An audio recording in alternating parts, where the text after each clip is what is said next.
ফরিদপুরের সালথায় পাট চাষে আশার আলো জাগিয়েছে। সোনালী আশখ্যাত পাটের আবাদ ভালো হওয়ায় খুশি কৃষকরা। চলতি মৌসুমে আবহাওয়া অনুকূল থাকলে পাটের দাম ভালো পাওয়ার আশা তাদের। এদিকে পাটের চাষাবাদে সফলতার জন্য চাষিদের নিয়মিত পরামর্শ দিয়ে যাচ্ছে কৃষি অফিস। প্রতিনিধি আবু নাসের হুসাইনের পাঠানো তথ্য ভিডিও চিত্রে বিস্তারিত প্রতিবেদনে। ফরিদপুরের সালথা উপজেলার ৯০% মানুষ কৃষির উপর নির্ভরশীল। ফসল দিয়েই চলে তাদের সংসার। তাই চলতি বছর পেঁয়াজ উত্তোলনের পরেই পাটের বীজ বপন করেন তারা। মাঠ জুড়েই এখন সোনালী আশখ্যাত পাটের আবাদ। আবহাওয়া ভালো থাকলে লাভবান হওয়ার আশা তাদের। তবে কেউ কেউ বলছেন বীজ, সার ও কীটনাশকের দাম বৃদ্ধি পেয়েছে। সেক্ষেত্রে পাটের ভালো দাম না পেলে লোকসানের আশঙ্কা করছেন তারা।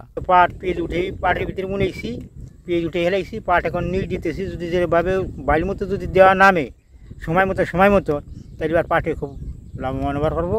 3 বিঘা বুনেছি, পাটের অবস্থা মোটামুটি আর কি ভালো, আপাতত ভালো আছে। সামনে যদি আবহাওয়া সুস্থ থাকে তাহলে পাটের ফলনটা ভালো হবে।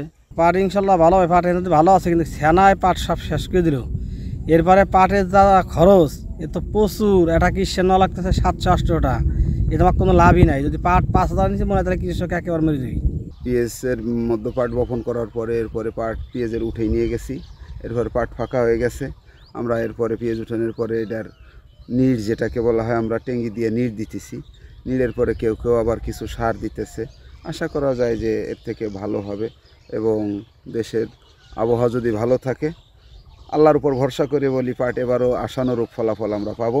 পাটের আবাদ ভালো হওয়ার জন্য সার্বক্ষণিক মনিটরিং করছে উপজেলা কৃষি অফিস। চাষিদের নিয়মিত দিয়ে যাচ্ছে পরামর্শ। ফরিদপুর সালথা উপজেলায় এবছর 12,500 হেক্টর জমিতে পাটের আবাদ হয়েছে।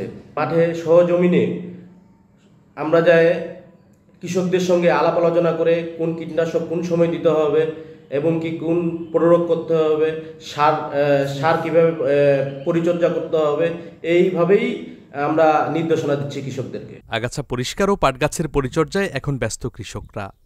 জমিতে কেউ কেউ দিচ্ছেন সার ও কীটনাশক। এবছর বাজারে পাটের দাম ভালো পেলে তাদের এই কষ্ট সার্থক হবে বলে জানান কৃষকরা। Saifur Rahman Rubel, channel S news desk.